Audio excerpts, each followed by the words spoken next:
Hello, everyone. It's a quarter past midnight.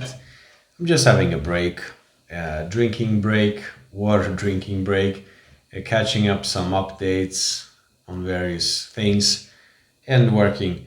So, and this brings me to stuff 12 years ago in 2009. Now, there was a flu back then. And even back then, I was in this kind of environment and around people who didn't fall for it. Um, Also because of my work and just, you, if you're firm with something, you kind of attract that. So it's good. You don't get to waste energy for nothing. Like you can focus on doing an effort and wasting your energy when it's really, when it comes down for the battle. If, if I may speak like that, but you catch my drift. And in Norway and Sweden, people were lining up, to get their jabs and stuff. So the aftermath was in Poland, they did not have any vaccination at all. And in Sweden, it was a high percentage. Um, and the death statistics were exactly the same as in Poland. So those jabs did nothing at all. They didn't have any efficiency. They didn't do anything because it's bad, and the stuff it's there to cure is also just a scam. Um, and nobody's kind of referring to that right now. So in the Swedish media, the publicly financed media, which we all have to pay for, this was some weeks ago. They had a girl who got her life destroyed because of that vaccine 12 years ago. And she was a happy horse girl riding and stuff, but she was kind of overweight and, didn't look really that healthy. And she was now 22, 3, something, I don't know. And they used her as a kind of a gullible person to kind of say like, I took that shot 12 years ago, it destroyed my life, I got narcolepsy and I'm like really not healthy because of it, but I will still take the new one because I'm doing it for everybody else. So a really tear jerking kind of fake story. And I don't want to insert that those clips and articles because it's not about her in particular, it's just about the method. So 12 years ago, this whole thing, which is playing out today, played out, but not as well organized. And you could see because not all countries did the same, took the same measures or did the same thing. So you could actually compare like what happened in this country compared to that one, and nothing. There's no difference at all. You can look up all of this information. I did that some years ago, and so that's very interesting to look back upon. And even today, 12 years later, now every country is almost doing the same thing. I'm still kind of in this environment where people I interact with are not have not fallen for this scam. And my stance is simply, nothing will be done to me and my family unless we want something to happen. So basically, a no. And anybody who thinks we should be kind of forced to do something is an enemy. It's just simple as that.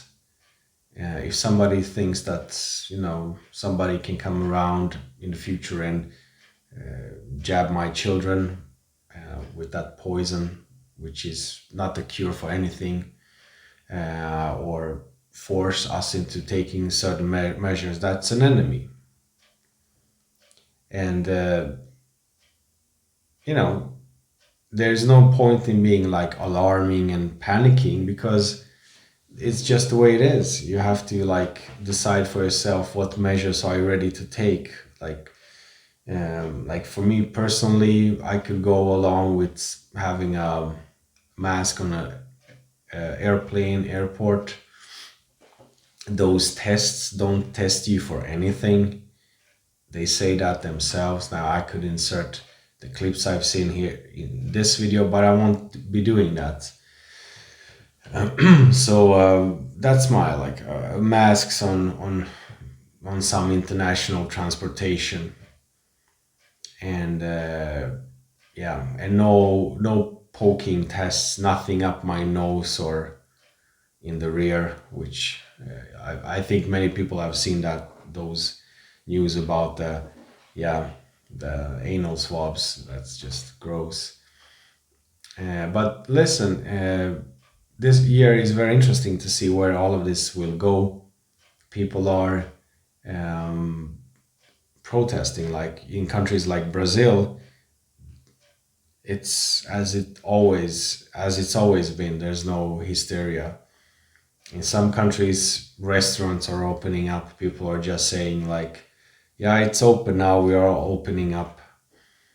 Now the thing is, if there comes a third wave, fourth wave, and 10 mask demand, put 10 masks on if you're outside. It will be blamed, of course, on everybody who's not falling for this scam.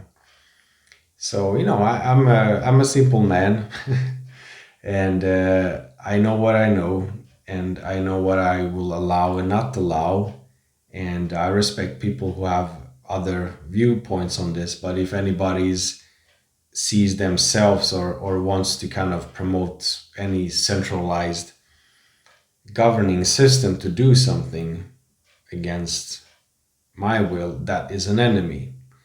Now, enemies don't fight out in battlefields these days, but that's just my stance on it. There's no two ways about it. I know there are people out there who are really scary because they are such gullible, brainwashed sheeps in a panic fear mode. I'm so glad I don't have anybody like that to deal with. And just like 12 years ago, and 12 years ago, and 13 years ago, with the whole financial crisis, with the whole flu back then, I came out of it like untouched with some extra money saved. So, uh, like things come and things go. But as it seems now, all of these people who are, or countries, or people who are outspoken about this, um, will be used as an argument in the case of another wave. Um, and yeah, so their new vaccines are out, people are dying, and of course, it's not because of that. So if an 80-year-old person dies because of the vaccine, it's because there was some underlying condition. 1 year ago, when somebody died, it was because of, and not the underlying conditions. So, I mean, there's so much information on this for anybody who has, eyes to read and ears to listen and a brain to think with. So in this video, I'm not like giving out information and like trying to pump feed anything. It's more like on a personal level. Like if you're up for staying strong and being vigilant in the long run, you have to be energy efficient. So you have to like deal with these. And I know some of you live in countries where you have mandatory this and mandatory that. That is also something very interesting because look, I live in a country which has not the same kind of mandatory uh, stuff that your country has. However, the population here is very conformity based population. So if tomorrow the government changes pages, which might happen because the things they are discussing now they would never like imagine to talk about 1 or 2 years ago. So it's a balance between like sometimes it might actually be better to be in a place or region where you have something bad mandatory, but a population who is more um, opposed and active and defies that, rather than being a place which doesn't and then gets that mandatory whatever overnight over 2 3 weeks, and you're stuck in a system which is based on like total conformity. So that's I read from some comments like some people actually live, of course, in those mandatory places, but there's always a balance. Like I can be on the better end right now, but tomorrow when things change here, you'll be left with, yeah, like no balls at all to oppose anything.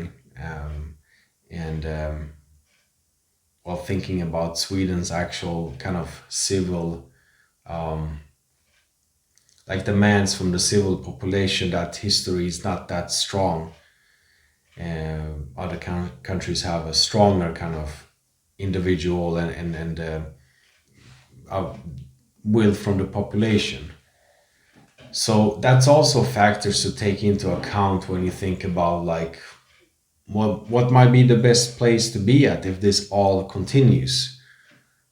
Maybe it's better to be around, let's say, Italians who will just open their restaurants and say, "It's open, please step aside, I have guests coming." Or rather than being a country which had nothing mandatory, then gets it, but it has a very no ball population. This is all just breaking it down to what it's actually about. So yeah, I mean, there comes a time where you have to actually realize you got the information you have to make a decision. What will you allow? What will you not allow? And kind of recognize how things are done here, there, what kind of population lives there and there. Where do you have your networking? Are you in a region of like-minded people? I don't know. Maybe it's better to be in, let's say, Berlin, where you could have 10,000 of people who think like you, rather than be here where you will have nobody tomorrow, or people who think like you but would never disobey anything coming from the central authority. Just some thoughts, and going back to 12 years ago, it's very interesting to study that, go back to the earlier kind of flus, and you can compare countries, what they did and what they did not do. Because in that example, you can see Scandinavia, who purchased so many vaccines, vaccinated, like it was on the, how would say, like the level they demand a vaccine to be kind of in effect. On that level, people were vaccinated, while Poland did nothing, and yet it made no difference at all. So always come out of situations thriving, and be vigilant, and like some, I don't know, Mark Twain probably, don't react to every barking dog. Or was it Nikola Tesla? It doesn't matter, somebody, whoever.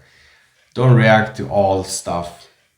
When you kind of get firm in what you know, focus on the strategic kind of places to put your energy and your fights. So yeah, that's about that. I'm gonna have some more tea or something and continue working. I hope you're gonna have a good weekend. Thank you for watching, and all the best.